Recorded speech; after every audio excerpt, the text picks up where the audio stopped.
नमस्कार मेरे प्यारे दोस्तों, स्वागत है आप सभी का।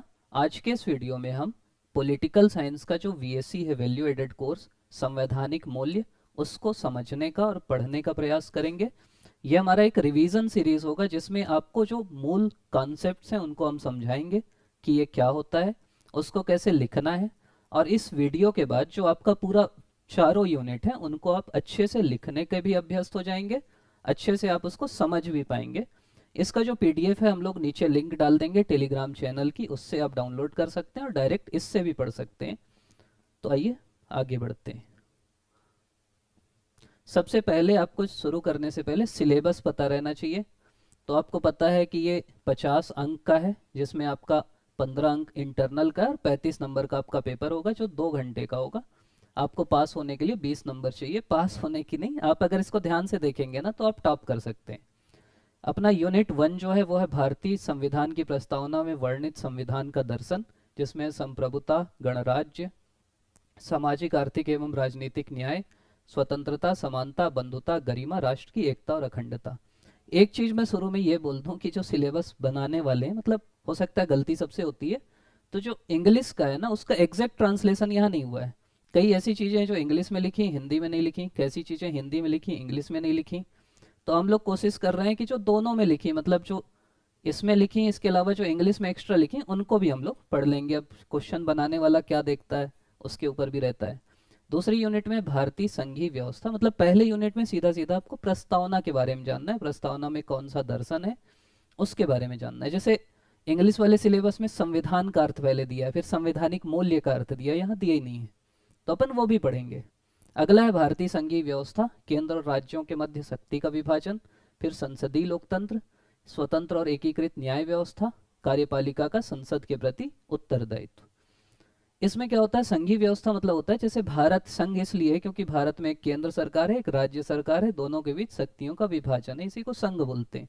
संघ आप सुने होगे ना, अकेले संघ नहीं बनता। संगठन मतलब क्या होता है, दो या दो से अधिक लोग हों। तो वैसे ही जब केंद्र और राज्य मतलब शासन का एक से अधिक स्तर होगा तब उसको संघ बोलेंगे। संसदीय लोकतंत्र भारत में चलता है, जहां आप अपने सांसद चुन के भेजते हैं, वो अपने मुखिया अर्थात प्रधानमंत्री को चुनते हैं और उससे फिर हमारा पूरा सिस्टम चलता है। और वो जो कार्यपालिका है वो किसके प्रति उत्तरदायी होती है, संसद के प्रति। हमारी जो न्यायपालिका है वो स्वतंत्र है, आपको पता होगा कि न्यायपालिका स्वतंत्र और एकीकृत है। स्वतंत्र मतलब ये होता है कि जो न्यायाधीश हैं उनकी नियुक्ति अच्छे से होती है, उनके लिए योग्यताएं होती हैं। उनको हटाने के लिए आपको महाभियोग का प्रोसेस करना पड़ता है। इसके अलावा न्यायाधीश जो हैं उनके जो वेतन है उनको कम नहीं किया जा सकता। तो इस तरीके से उनका जो क्या बोलते हैं कार्यकाल है वो फिक्स होता है कि सुप्रीम कोर्ट में वो 65 साल में ही रिटायर होंगे, हाई कोर्ट में 62 साल में होंगे। फिर मौलिक अधिकार, मौलिक अधिकार आपको पता है जो हमको मिले हैं, समानता, स्वतंत्रता, शोषण के विरुद्ध धार्मिक स्वतंत्रता, अल्पसंख्यकों के अधिकार, संवैधानिक उपचारों के अधिकार। उसके बाद मौलिक कर्तव्य, मतलब जो हमको केवल अधिकार तो नहीं चाहिए ना, क्या करना है वो कर्तव्य है। निर्देशक तत्व हम देखेंगे। फिर अंतर्राष्ट्रीय शांति और न्यायपूर्ण अंतर्राष्ट्रीय व्यवस्था, मतलब वसुधैव कुटुंबकम, वसुधैव कुटुंबकम, वसुधा मतलब पृथ्वी, कुटुंब मतलब परिवार, मतलब ये जो पूरी वसुधा है, पूरी दुनिया हमारी परिवार है। फिर दिव्यांगों और एलजीबीटी के अधिकार क्या हैं वो देखेंगे। सामाजिक संस्कृति क्या होती है, स्वतंत्र और निष्पक्ष चुनाव क्या होते हैं। ये सब ना ऐसी चीजें हैं, वैल्यू एडेड मतलब होता है कोई नई चीज नहीं है, सब आपको पता है। बस मैं आपको थोड़े अच्छे तरीके से उसको समझा दूंगा और लिखना क्या है वो बता दूंगा। तो चलिए बिना समय गवाए आगे बढ़ते हैं। सबसे पहला शब्द है संविधान। तो संविधान क्या है, आप सुनते होंगे ना कि भारत का संविधान। संविधान क्या है, किसी भी देश का नियम कानून है, आधारभूत नियम कानून है जिससे कोई भी देश का शासन चलता है। उस देश में कैसे व्यवस्था होगी वो चलती है, कैसे चुनाव होगा वो पता चलता है, कार्यपालिका, विधायिका और न्यायपालिका के काम क्या होंगे वो पता चलता है। जैसे भारत का जब संविधान बना तो संविधान इसीलिए बनाया गया ना कि पता चले कि कैसे किसको काम करना है, किसके क्या अधिकार हैं, जनता को उससे अधिकार मिले, जनता को कर्तव्य दिए गए।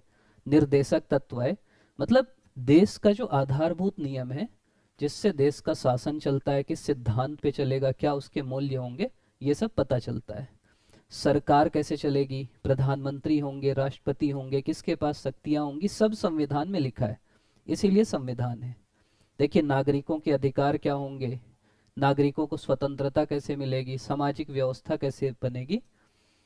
मतलब एक ये भी है कि ये सरकार और जनता के बीच एक कॉन्ट्रैक्ट है, अनुबंध है, ठीक।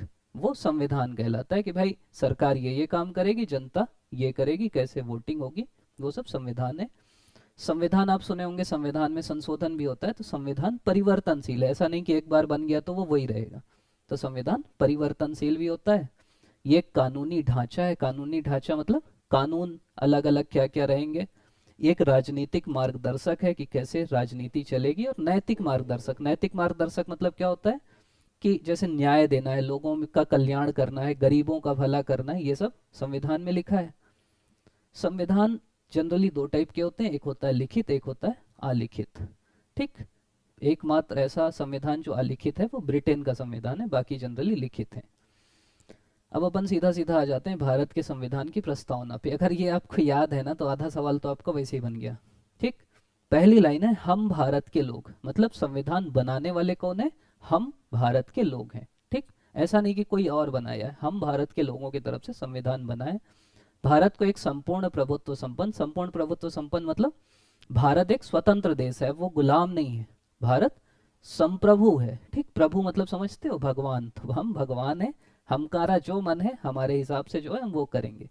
समाजवादी, पंथ निरपेक्ष, लोकतंत्रात्मक गणराज्य बनाने के लिए समस्त नागरिकों को सामाजिक, आर्थिक और राजनैतिक न्याय, विचार, अभिव्यक्ति, विश्वास, धर्म और उपासना की स्वतंत्रता। ये मैं इसलिए बोल रहा हूँ कि आपसे न्याय पूछा तो ये 3 भाग हो गए, सामाजिक, आर्थिक और राजनीतिक।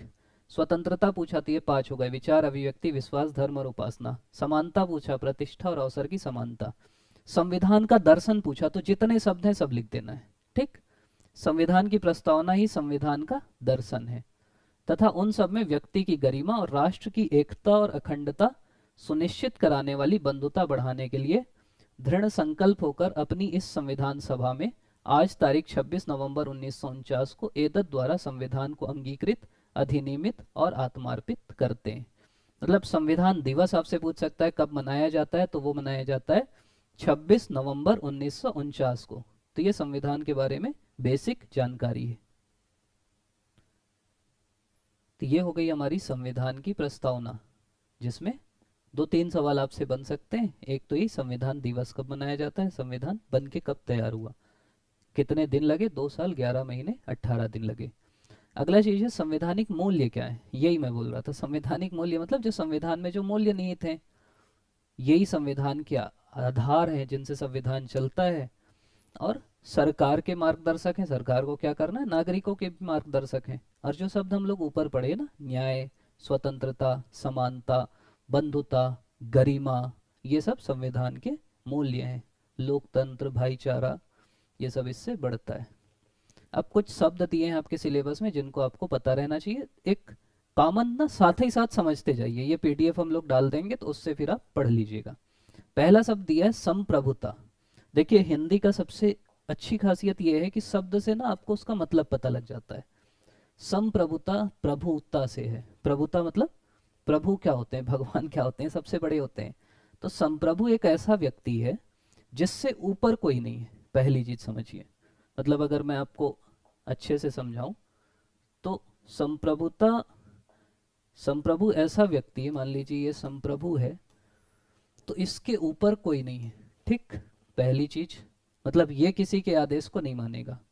दूसरा, अब बाकी सब बचे उसके नीचे, तो जो इसके नीचे हैं वो सब इसके आदेशों को मान लेंगे। मतलब ऐसे अच्छी भाषा में समझें, संप्रभु एक ऐसा सर्वसत्ता संपन्न व्यक्ति है जो किसी के आदेश को मानने के लिए बाध्य नहीं है, और बाकी सब उसके आदेश को मानने के लिए बाध्य हैं। वो व्यक्ति कहलाएगा संप्रभु, ठीक। मतलब ऐसा व्यक्ति जो और किसी के आदेश को नहीं मानता और उसके आदेश को हर कोई मानता है, वो कहलाता है संप्रभु, ठीक। मतलब ये एक सर्वोच्च शक्ति है, उसकी आज्ञा का पालन सब करते हैं, संप्रभु से बड़ा कोई नहीं होता। अगर आप इतिहास में देखेंगे तो जो राजा महाराजा थे उनकी बात हर कोई मानता था, तो वो संप्रभु हैं। भारत पहले संप्रभु नहीं था ना, जब अंग्रेज हमारे ऊपर शासन कर रहे थे तो हम संप्रभु नहीं थे। अब हम लोग उपनिवेश नहीं है, इसलिए हम क्या है, संप्रभु हैं। उपनिवेश मतलब पहले हम गुलाम थे, अब गुलाम नहीं है, मतलब अब हम उनकी रानी की बात नहीं मानते, इसलिए हम संप्रभु हैं। संप्रभु दो टाइप की होती है, एक होती आंतरिक, एक होती बाह्य। आंतरिक मतलब जो संप्रभु है उसके देश के अंदर हर कोई उसकी बात मानेगा। बाह्य मतलब हम दूसरे देशों की बात से दबाव में नहीं आएंगे। अमेरिका बोला, हड़काया कि ये करो, हम बोलेंगे हम नहीं करेंगे, भाई हम संप्रभु हैं। तो ये कहलाती है संप्रभुता। ये पॉलिटिकल में पढ़ते हैं हम लोग। एक होती एकलवादी, एक होती बहुलवादी। एकलवादी मतलब एक ही संप्रभु है, बहुलवादी मतलब कई लोग उसको प्रभावित करते हैं। अगला शब्द दिया है गणराज्य। इसका मतलब आप कैसे निकालोगे? गणराज्य, गण मतलब होता है जनता, राज्य मतलब ऐसा राज्य जहाँ का जो सर्वोच्च पद है वो जनता द्वारा निर्वाचित हो, जनता ही उसको चुन के भेजे। पहले जैसे राजा थे तो हम गणराज्य नहीं थे, क्योंकि हमारा जो सर्वोच्च पद था राजा, वो जनता नहीं निर्वाचित करती थी, ठीक। लेकिन अब क्या है, अब हमारा जो सर्वोच्च पद है वो जनता निर्वाचित करती, मतलब संप्रभुता किसके हाथ में रहेगी? लोगों में होगी, राजा के पास नहीं रहेगी, ठीक। अब मतलब क्या है कि कोई विशेषाधिकार प्राप्त वर्ग नहीं होगा। और वही जो हम लोग पढ़े ना प्रस्तावना, हम भारत के लोग, तो ये जो बोलने वाले हैं वो कौन है? हम भारत के लोग हैं। ऐसा नहीं है कि भारत अभी गणराज्य बना, पहले भी जैसे वज्जी संघ है, मल्ल संघ है, ये भी गणराज्य थे। मतलब यहाँ के जो शासक थे वो चुने जाते थे, वंशानुगत नहीं थे। जैसे ब्रिटेन है, वो गणराज्य नहीं है, वहाँ लोकतंत्र है, लेकिन वो गणराज्य इसलिए नहीं है क्योंकि वहाँ का जो राजा है वो चुना नहीं जाता, वो वंशानुगत है, ठीक। तो जो पुराने हमारे भी थे, वहाँ के राजा चुने जाते थे, गणसभा होती थी जो निर्णय लेती थी, और अध्यक्ष होता था जो सभा का प्रमुख होता था, यही सब निर्णय लेता था, और नेतृत्व सामूहिक था, एक व्यक्ति का नहीं था। अगली चीज है न्याय। क्या है? आप सुनते होगे ना, मेरे साथ अन्याय हो रहा है, तो उसी का उल्टा न्याय होता है। कहाँ से लिया गया? तो ये रूसी क्रांति से लिया गया है। तीन प्रकार के न्याय होते हैं। एक होता है सामाजिक। सामाजिक मतलब समाज में जो भी अन्याय हो रहा है, भेदभाव हो रहा है, वो ना हो।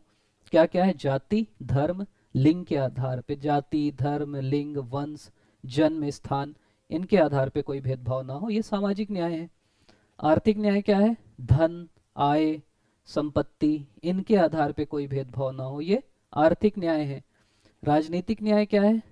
वोट देना। मतलब राजनीतिक न्याय मतलब क्या है कि मैं एक व्यक्ति हूँ, मेरे को वोट देने का अधिकार हो, मेरे को चुनाव लड़ने का अधिकार हो, मेरे को कोई पद धारण करने का अधिकार हो, मेरे को बाकी सभी समान राजनीतिक अधिकार हो, जो राजनीतिक लोग हैं वहां तक मैं पहुंच सकूं, ये राजनीतिक न्याय है।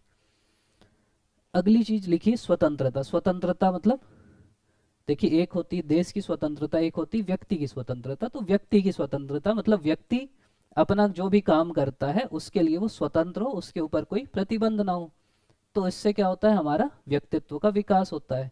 ये दो टाइप की होती है, एक नकारात्मक होती है, एक सकारात्मक होती है। नकारात्मक मतलब कोई नियंत्रण ना हो, सकारात्मक मतलब राज्य जैसे आपको शिक्षा दे दिया, स्वास्थ्य दे दिया, उससे आपका फायदा होता है।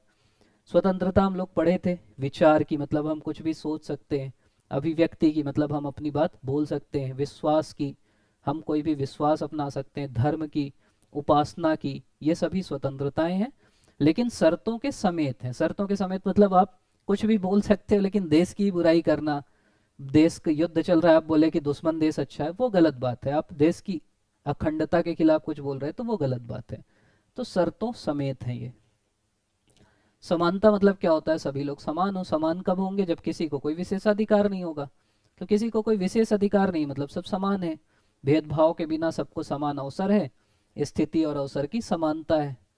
ये भी शर्त युक्त है भाई। जैसे अब आरक्षण है तो वो समानता का थोड़ा सा वो है, डिस्टॉर्शन है, लेकिन शर्त युक्त है ना। अब आप बोल रहे हैं कि जाति के आधार पे समानता है, लेकिन आरक्षण है, वो इसलिए क्योंकि किसी के साथ पहले भेदभाव हुआ, उनको समान लाने के लिए आरक्षण आया है। तो आरक्षण भी समानता का एक प्रयास है। समानता क्या है? एक तो नागरिक समानता है, जैसे कानून के सामने समानता, आपका जाति, धर्म, लिंग, इनके आधार पे भेदभाव ना हो।